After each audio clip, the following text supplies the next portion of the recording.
So I know I look like trash, but we've been meaning to do this video for so long. I don't like how long? A year. More than a year. Yeah, a long time. It started in the car. Julian would be driving and I'd be like dancing. You kind of started it, I guess. Because he wanted to feel like he was dancing without being an irresponsible driver. So he would take one of his hands and start dancing to the music like this with his hand. Like an otter hand. Yeah, we started calling it the otter dance. Yeah. And then we would do it together at the same time and it looks really cute. It does. So we always wanted to make like a little otter dance. It's so fucky right now. It's pretty fucky, but we're getting better. Well, look at some of the shit that we're doing right now. Most of it's like this and things like this. This is the otter dance when we're doing it together. But then we came up with this, where you're like, you put your arms around each other and you do this hand together, together. And then you do outside hands. It's like we have wings. No, this one is my favorite. this one. So you start with this clap, then you add your own hand. 5, 6, 7, 8. Why is that so I funny? don't know. Like this inside clap really kills me. It looks like we have someone behind us trying to get out. I put my hand down like this and then you chop his head off. Murder. It's just so fucky. Y'all making out over there? We're shooting our otter hand dance. Whoa, man, I moved the couch around. We just made a little otter dance and we're gonna do it with our hands, so how's your Saturday going? Marble hasn't eaten all day. Marble, are you on a hunger strike? What are you doing this for? What is your cause? What are you striking against? Are you fighting against world hunger? You don't have to be too concerned though. He does this sometimes where he just doesn't eat until like the late afternoon. We fed Kermit and Peach and they both sat there and ate their food. And then Marble just didn't even go into the kitchen. You just didn't even bother. What are you doing this for? Is it for the environment? And then at like 2 in the morning, he's like ravenous. He also really did not want to go on that walk you took him on. I was taking the dogs for a walk today and sometimes I take the Iggies alone because they can go fast. I took all 3 of them today and Marbles wouldn't walk. He wouldn't walk. We walked a third of the way down the block. He took a shit, he peed, and then he refused to walk. He was just like pulling. And even when we were moving, he was tugging like, you know, consistently pulling back. And so I picked him up and I fucking carried him. The only time he does that is when I walk him. Jenna will never have that reaction. No one cares about me. You always look so worried. Poor me. Oh my goodness. Lift your leg. Lift your leg. Lift your leg.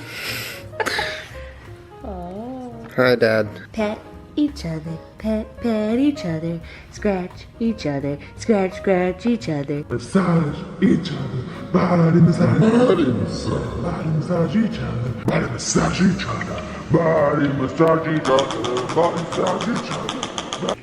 Hi, I'm Ree Drummond, pioneer woman, blogger, photographer, chef for my kids, Tad and Todd and Tate and Tater. Just kidding. It's Sunday night and Julian has gone away to do Julian things. So there's only one thing to do. Welcome to my boyfriend's out doing things and I'm home alone kitchen.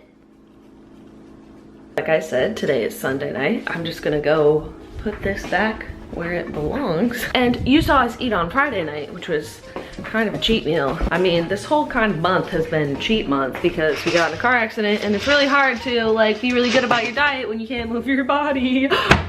Traditionally on Sunday nights, we have like a really good cheat meal. Helps keeps you sane, revs up your metabolism a little bit, unless you've been eating crap all week, in which case that doesn't work. Julian knows I'm cooking something right now, but he doesn't know what. And I think he might have figured it out because we talked about it. I don't know what this is. But I'm going to attempt to make gluten-free and vegan mac and cheese bites. Are you fucking shitting me, Jenna? No, I'm not. The only thing that I'm worried about, A, time, but also B, I've never operated the deep fryer by myself. Yes, we have a deep fryer. We got it recently for Thanksgiving because we deep fried and breaded these like little chicken finger type things. We like put some extra rosemary and stuff in there so it tasted like Thanksgiving turkey and it was fantastic. We've been thinking of things that we'd like to deep fry and mac and cheese bites is one of those things. So I'm gonna make his favorite mac and cheese and we put bacon bits in it, which for those of you, oh my god, which for those of you that don't know,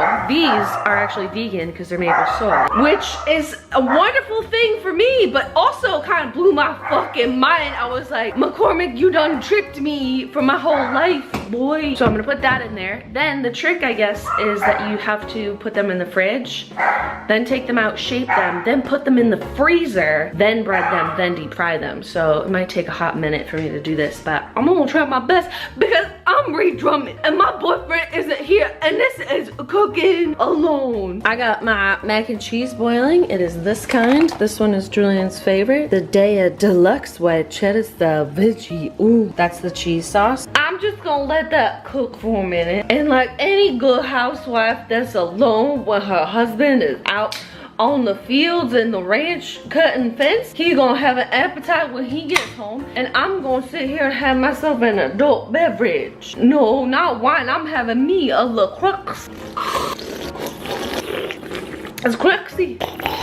So the mac and cheese is drained, got the sauce on it, and also just a little bit of Kite Hill Chive vegan cream cheese because Julian loves that stuff more than he will ever love me as a person. And now I'm gonna put some Bacos in it because this is how you make it. Oh, I also gotta put in some chili flakes because Julian likes it like that too. This next couple seconds is brought to you by a noise that I know some people really don't like. It's called Macaroni massage. Macaroni massage. Mac and cheese massage. Alright, that's over. Make sure you unsubscribe below. I was cooking along for my man, you know, just doing redrumming shit. And I ran out of time and my man done came home. Julian, now you can help me. Yeah. I'm just such a good housewife with your nice little dinner. Oh, you freeze them? Yeah.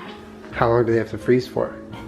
This is why I ran out of time. That's fine. Because of my current level of inadequacy, Julian's gonna help me. This is, I guess, the trick to it, is that it's gotta be great cold. This is like legit 10 out of 10 hardest thing I've ever done in my life. They make it seem so easy. We got all the balls in the freezer. I figured out a trick farther in that you just need to let them freeze for longer so that they stick together easier and you get them really condensed in a ball. And we're gonna have to work quickly because the warmer they get, the more they fall apart. We're gonna dredge them in flour, dredge them in fake egg, and dredge them in gluten-free breadcrumbs. And then we go bleep blop bloppagus in the deep fryer and then hopefully eat them. Flour, egg, then breadcrumbs. Here they are. Squish them down one good time and then get them all in there. 10 out of 10, hardest recipe ever. I mean, not really, but sort of. I'm scared.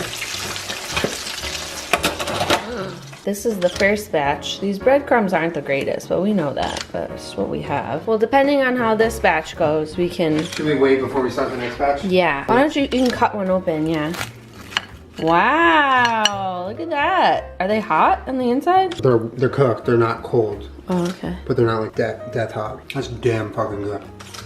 It's like really good. It's pretty good. We can do some without the breadcrumbs if you want to just do flour. We'll try that for the next batch. Because the breadcrumbs are just cornmeal, so it's really cornmeal-y. This round we did just flour and egg wash and another round of flour. Even with the cornmeal-y breadcrumbs, like I spiced the mac and cheese pretty hot. It's pretty dank. Pretty good. Even just that one's It's like labor intensive. It's a lot of work, but it's a really fun way to eat your mac and cheese. That is not good for you. Not good for you. Hello.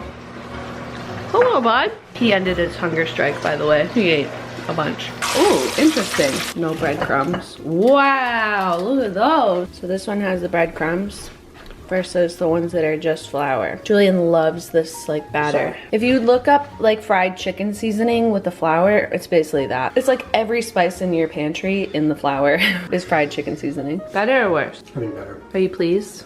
So don't bother with the breadcrumbs. The breadcrumbs do give it that like extra crunch. I kind of like it with the breadcrumbs. I guess either way, like if you have breadcrumbs, you can do it that way. If you don't, it's fine. What'd you put in here? Vegan blue cheese and hot sauce? What? In terms of the recipe, is it worth it? I mean, it's certainly not time efficient. If you're short on time, this is not the recipe for you. It's more probably just for the novelty of it. And this made way more mac and cheese balls than we can eat. We have like a lot of leftovers. It's a lot of work. It's very filling and over-season everything. Like in order to get it tasting really good, just make sure you over-season like everything. Over-season everything. So I hope you enjoyed this kitchen brought to you by me, Ree Drummond. And I'm gonna go play with my kids Tad and Todd and Tate and Tater. Come on. That's right. You walked right into my trap. Here for the booby massage. Just kidding. Your boobies are down here, girl. That's where your booby milk comes from, cause you're a dog. You're just looking for that mac and cheese. You don't even like this massage. Get out of here with your ungrateful body. I'm Ree Drummond, and I love my family and kids and Tate and Tater and Tata and Tito and Todd and Tina. T-Todd, you can find me on the ranch. Goodbye, Tate and Tater and Tata and Tito and Todd and Tina.